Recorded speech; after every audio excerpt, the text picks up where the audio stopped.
এই ইফেক্টটা দিচ্ছি, দেখেন খুব সুন্দর ব্যাকগ্রাউন্ড সহ সবকিছু চেঞ্জ হয়ে গেছে। আসসালামু আলাইকুম, সবাইকে স্বাগতম জানাচ্ছি নতুন একটি এআই ভিডিওতে।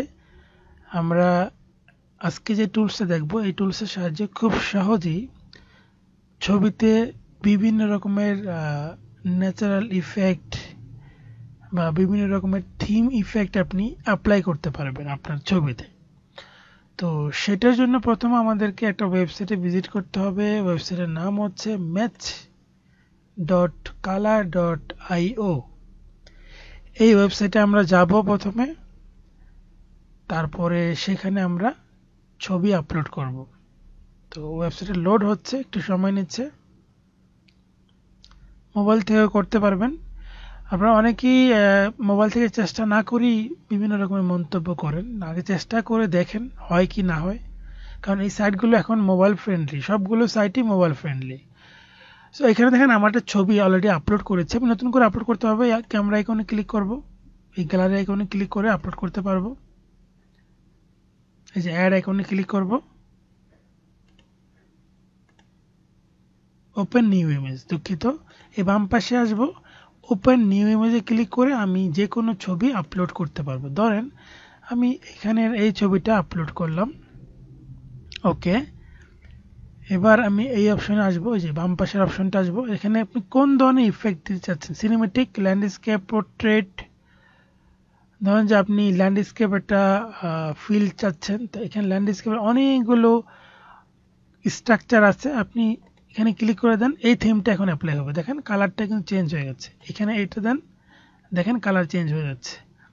এই ইফেক্টটা দিচ্ছি, দেখেন খুব সুন্দর ব্যাকগ্রাউন্ড সহ সবকিছু চেঞ্জ হয়ে গেছে। মানে আপনাকে ছবিটাকে একটা অন্য লেভেলে নিয়ে যাবে এই ইফেক্টগুলো।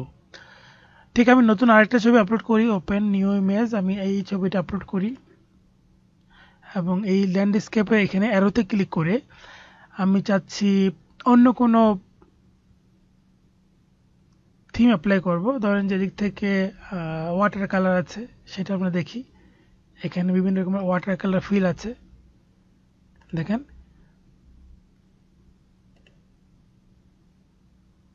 এবং ছবির কোয়ালিটি কিন্তু ঠিক থাকছে, এবং এখানে সিনেমেটিক স্টাইল আছে, দেখেন সিনেমেটিক স্টাইলটা অ্যাড হয়ে যাচ্ছে। অর্থাৎ আপনার কষ্ট করে কোনো সফটওয়্যার ব্যবহার করতে হচ্ছে না ইফেক্ট ইউজ করার জন্য। জাস্ট এই ওয়েবসাইটে আসবেন, ছবি আপলোড করবেন, এরকম করে যেই ইফেক্টটা আপনার প্রয়োজন সেটা দিবেন, দেওয়ার পর ছবিটা আপনি এক্সপোর্ট করে ফেলতে পারবেন। এই যে এক্সপোর্ট, কোন রেজুলেশনে এক্সপোর্ট করবেন সেই অনুযায়ী কিন্তু আপনি এক্সপোর্ট করে ফেলতে পারবেন। এই যে এক্সপোর্ট হয়ে যাচ্ছে এবং আপনি যে কোনো জায়গায় সেভ করে ফেলতে পারেন। সেভ হয়ে গেল, এই যে সেভ হয়ে গেল আমার ওই ইফেক্টটা সহ। আবার চাইলে এডিট ক্লিক করে আমরা এদিক থেকে এই কালারের রেঞ্জ কমাতে বাড়াতেও পারবো, এদিক থেকে এভাবে, এই যে এখানে লাইট বাড়াচ্ছি কমাচ্ছি সবকিছু কিন্তু এখানে এই সিস্টেমে করা যাচ্ছে। তো এরকম নতুন নতুন ভিডিও পেতে অবশ্যই আমার ইউটিউব চ্যানেল এবং ফেসবুক পেজ ফলো করে রাখবেন। আর এই ভিডিওগুলো কেমন লাগছে জানাবেন, এবং পরবর্তীতে ভিডিওটি খুঁজে পাওয়ার জন্য আপনার ফেসবুকের টাইমলাইনে শেয়ার করে রাখতে পারেন। ধন্যবাদ সবাইকে, আসসালামু আলাইকুম, আল্লাহ হাফেজ।